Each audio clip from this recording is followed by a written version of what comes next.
and normally that involves putting the int switch into the int position. Then we come to the descent procedure itself. We'll move up to the FCU, and the first thing we want to look at is the Alt button. What do we do with it?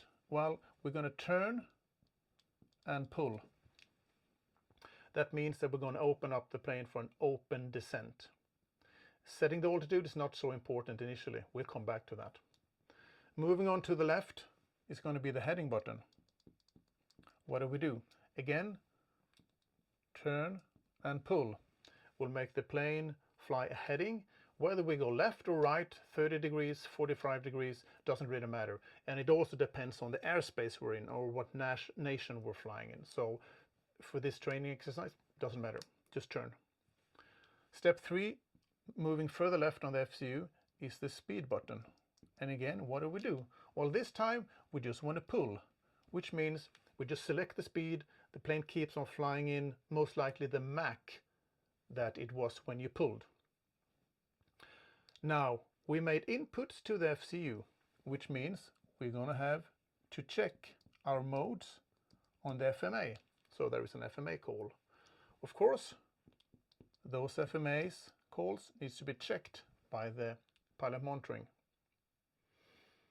What do we move on to next? Well, we're going to have a look at the thrust.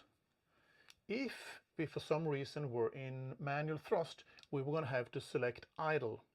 If we're in auto thrust, all should be good. We just need to make sure the engines are spooling down. We're also going to have a look at the speed brakes. What do we do with them? Well, be careful if we are suspecting structural damage. We want to be a little bit careful with extending the speed brakes, and we might want to come back to our speed and select speed mode. So we go from Mach to speed, because with structural damage we don't want to increase our IAS. That's why we stay in selected speed, not Mach. If we suspect no structural damage, don't worry, just bring the speed brakes all the way out and wind up the speed, staying in Mach mode. No worries. PM, what happens there? Well,